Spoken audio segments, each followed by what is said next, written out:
And once again, we are here on Living in the 21st Century. And today joining me is Michael Smith, the founder for Boston Carnival Village.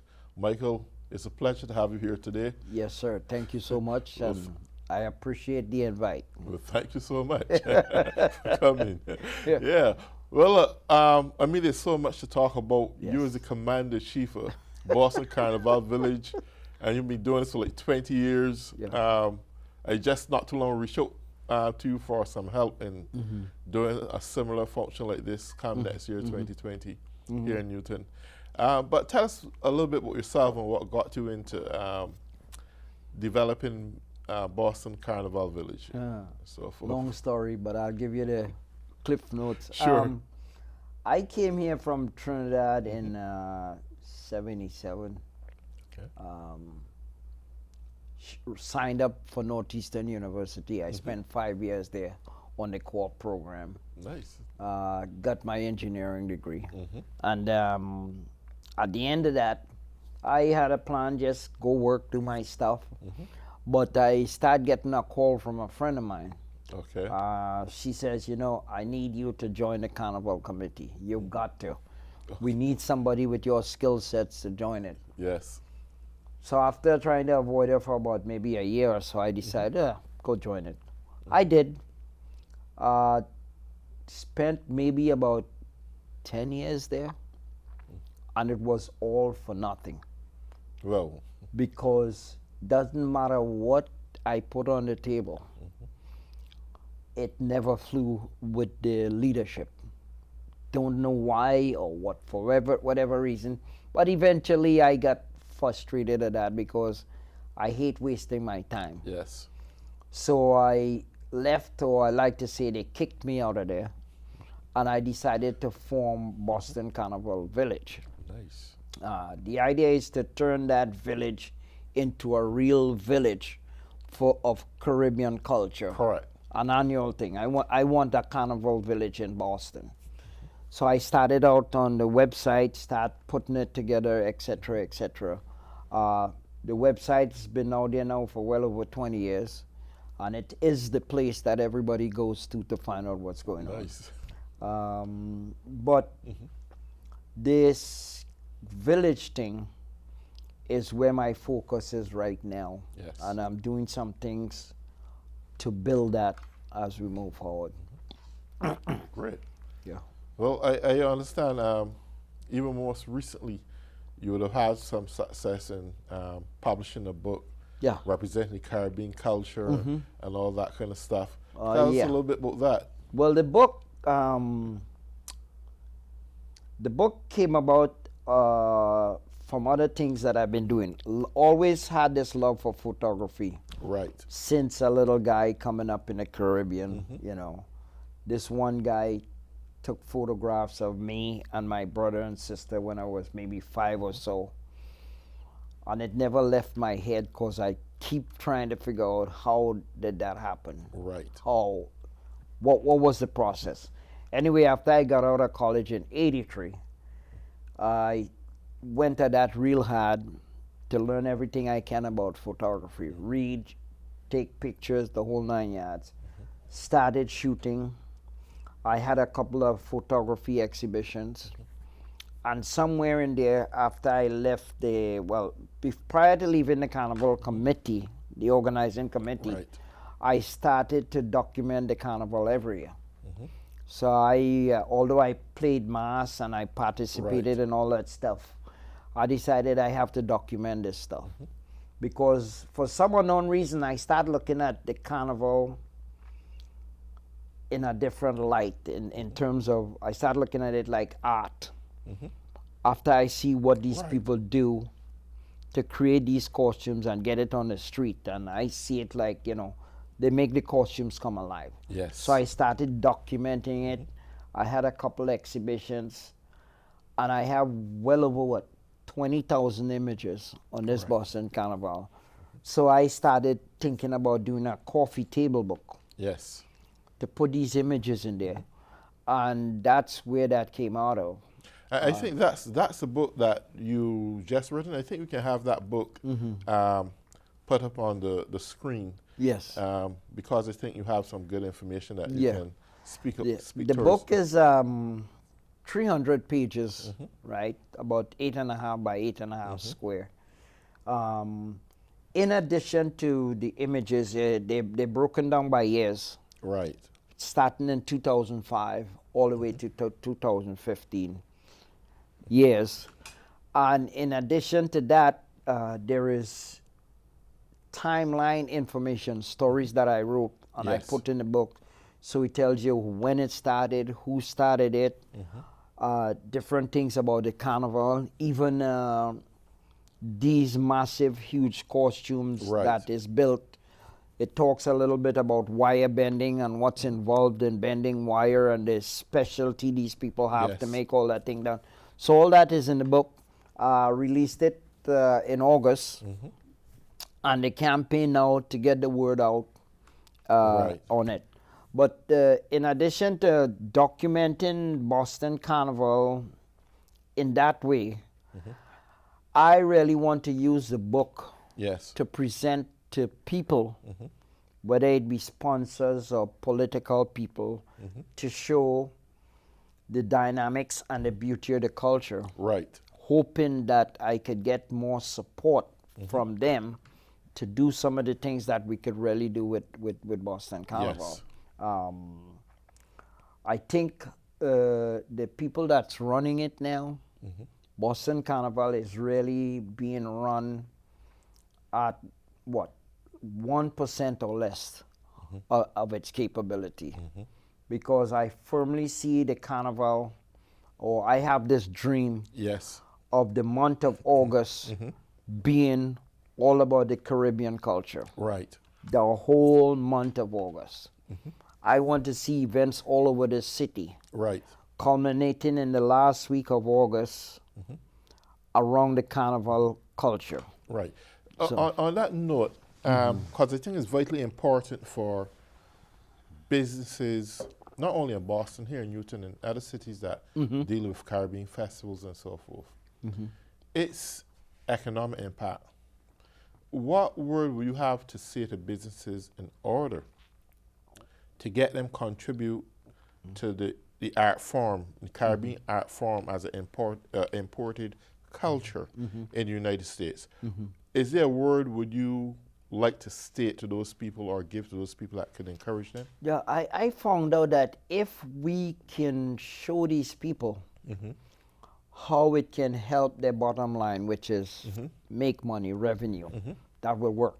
Yeah. Every business wants to participate. They will be interested in participating, but it's left to you and me to show them exactly, because it's working, and that's one of the reasons why back in Boston they don't want the culture to leave where it is to go to the commons. That's correct. And the business know that that's their period and season in which they're going to capitalize on making extra income. They know that very well. Exactly. I mean, I did a survey in 2009.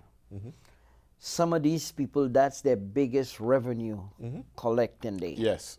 That 6, 8, 10-hour period. Right. Their hugest revenue collecting. The hotels and motels in Boston are booked solid. Right. But that revenue is going there. And somehow none of it is making it into the carnival committee. But I don't blame those people. Right. I blame the organizers of inability to understand business, how it works, and how you can turn this thing around. So right.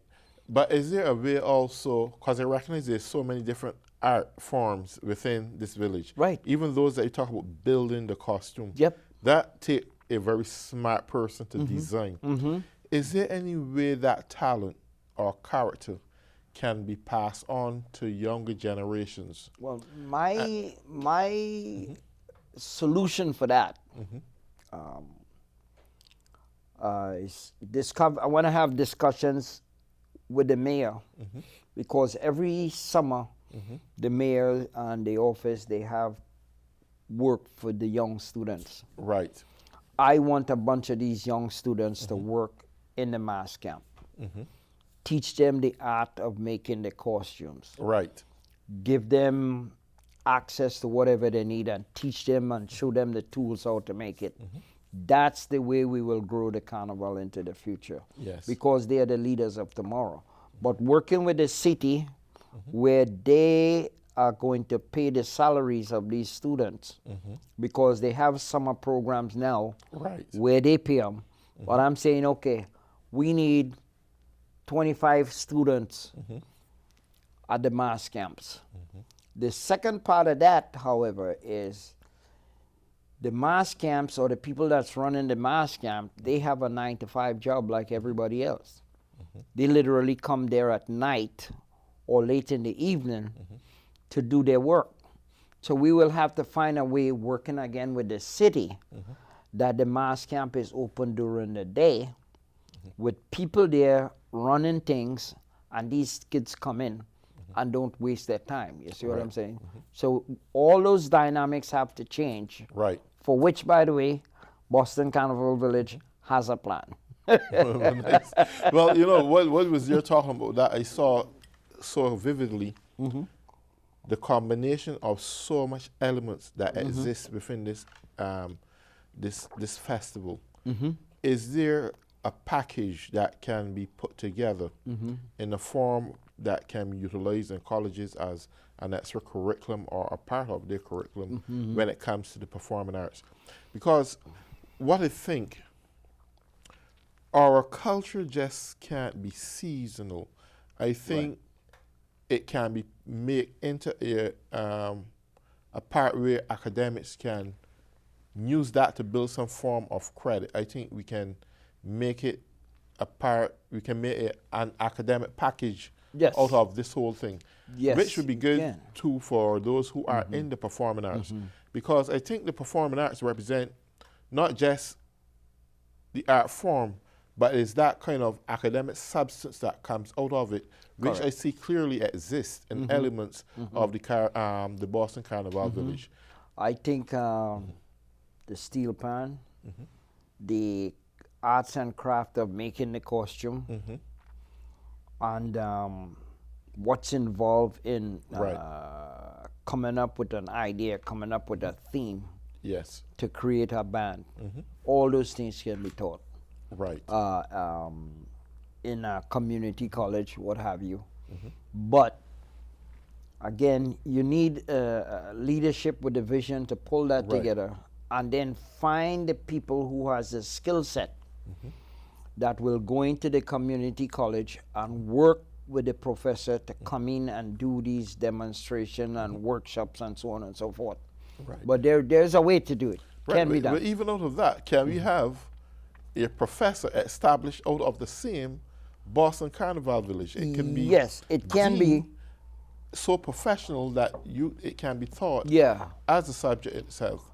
It can happen because I've seen a lot of people, they're going to get their masters or their PhD or whatever, and it's an easy thing for them to say, you know, I want to focus on this and focus on that, and they come in and do all the research and that sort of stuff. Boston Carnival Village will be able to help them or assist them and saying, okay, go here, go there, do this, do that, to get all that information to help pull it together, you know. Correct. But that is time. Well, that's true. Yeah.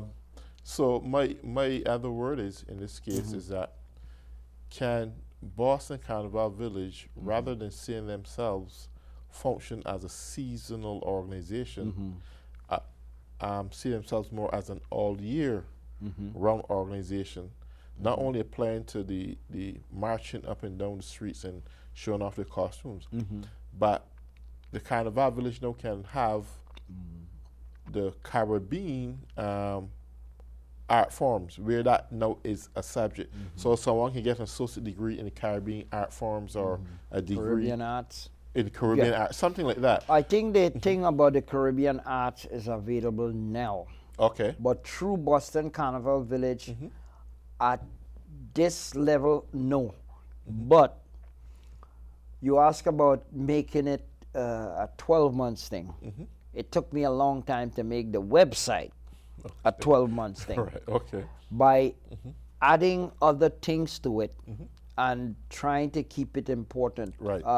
And one of the things I try to do with that respect is we have cultural events that take place throughout the year in the community. And depending on what it is, as long as it pertains to culture, Right. I will go cover it, take some pictures, ask a couple of questions, and post some information on my blog and on my website. Correct. So people want to come back and see what's going on and so on and so forth.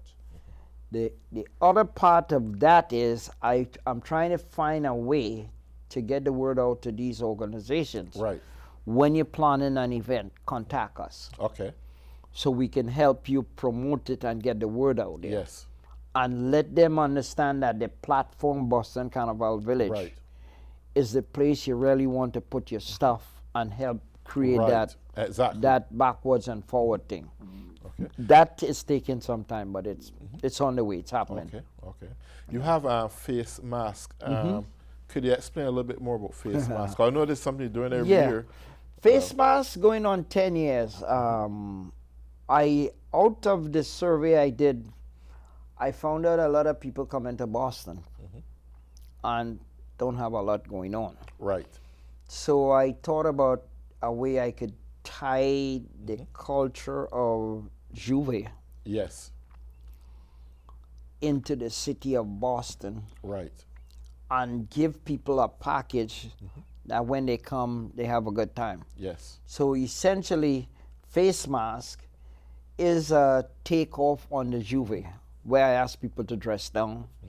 I try to teach them about the culture of Juve and the culture of Carnival, and get them to dress down, say no mud, you know, that sort of a thing. And we try to give them as best of a package as they can get. You come, you get music. Sometimes I bring a live artist, and there's always food as part of your ticket cost. Yes. It initially started out as Juve, changed the name because I realized a lot of people in the community were having events under the heading Juve. Right. Everybody's having a Juve this, Juve that, and saying, I think that's going to mess me up because people might be hearing Juve, Juve. Yes. They might think it's me, and they want to go to it and that sort of a thing. So the only thing I could think about that sort of a tie it in was the face mask. Yes. Because, you know, when America has their ball, people wear a face mask and they go dress to kill, that sort of a thing. Correct.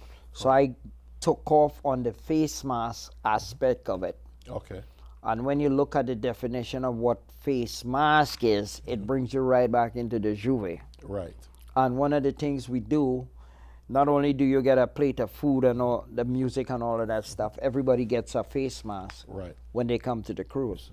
Okay. So that's growing, and that's doing okay. Could be doing better. Okay.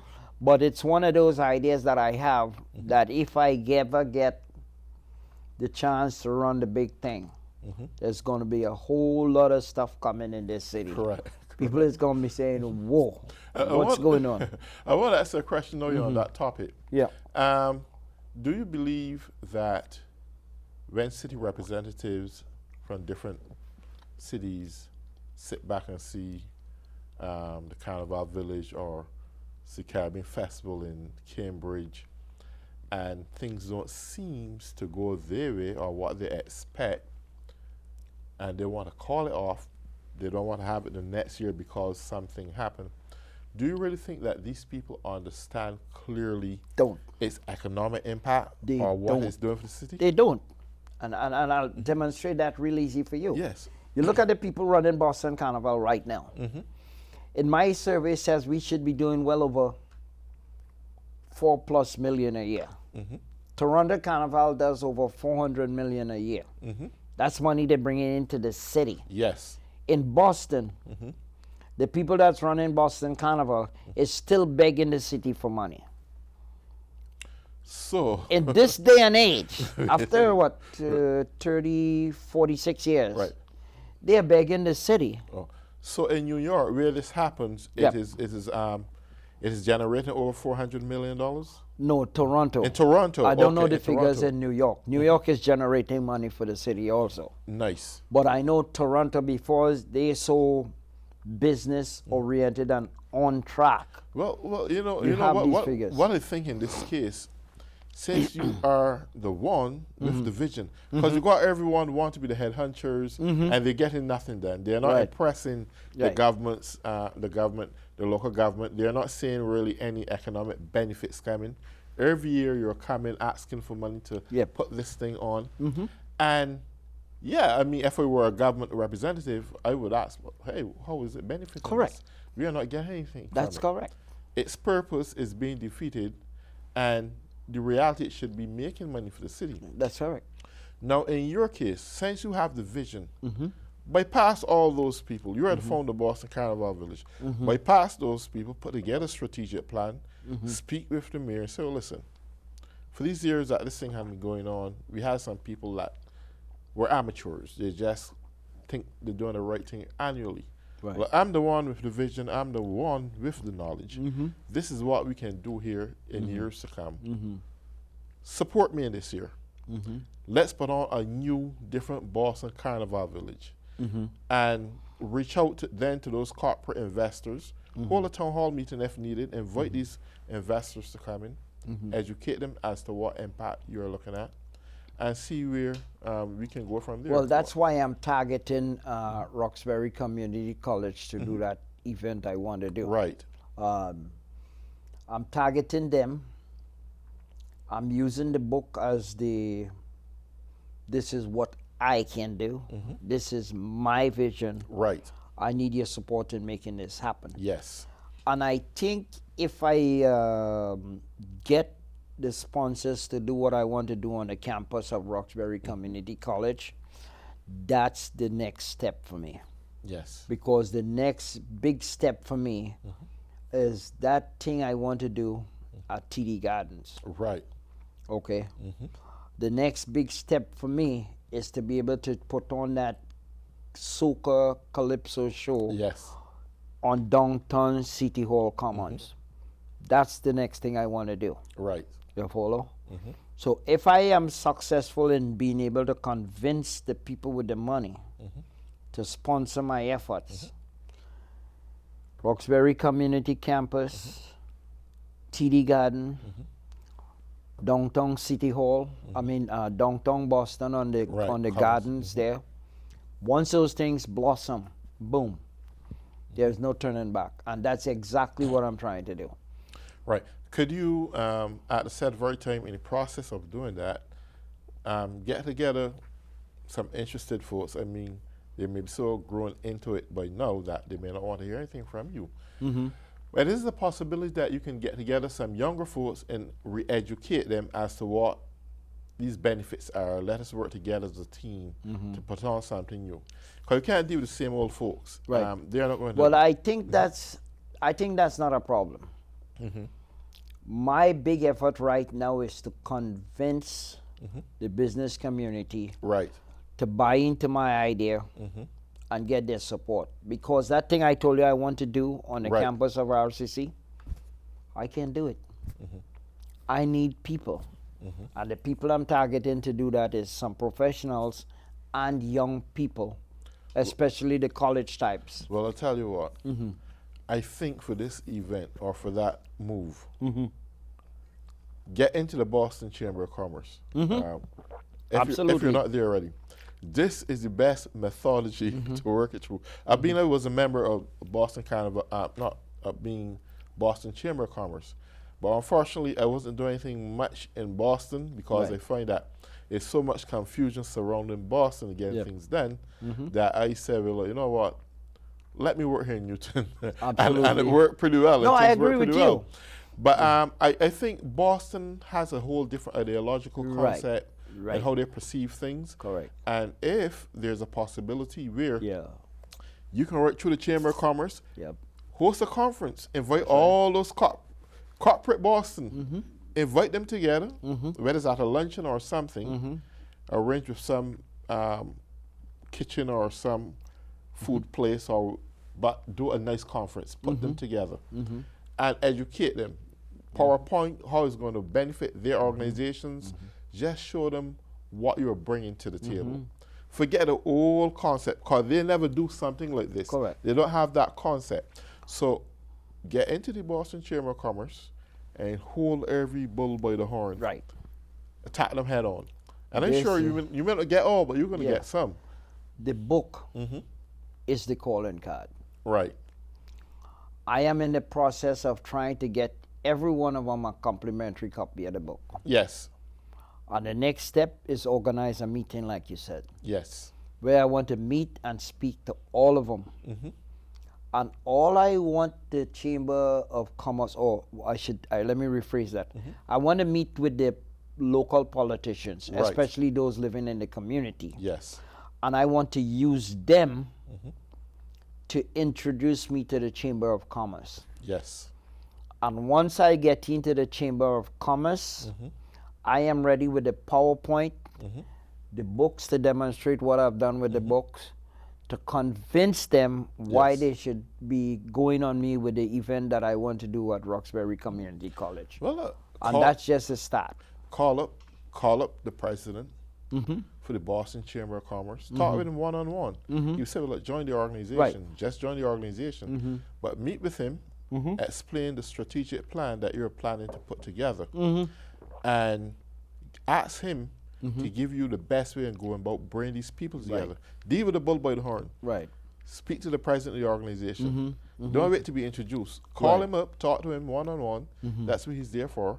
Let him know who you are and what you're planning to do.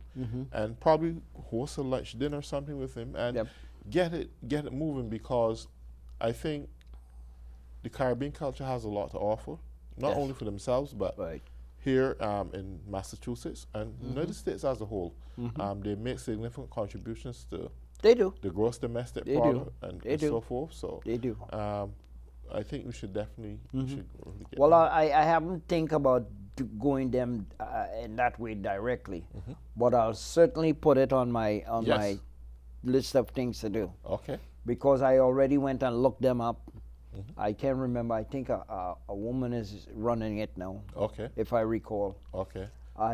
So I did do a lot of those things already. Yes. But I was hoping to use the local politicians that I know. Okay. To help them, help me make that switch.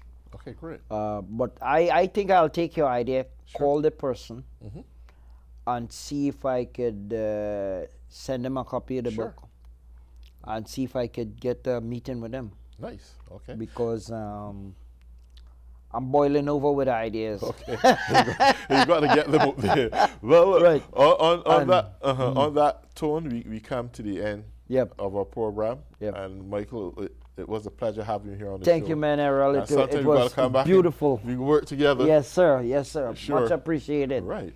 So to all those who have been tuning in, I want to say thank you very much. And have a nice day. Bye-bye.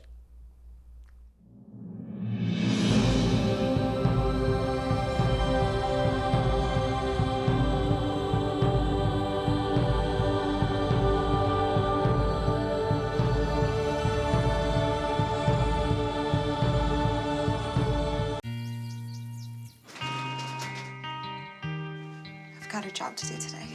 I've got a job to do today.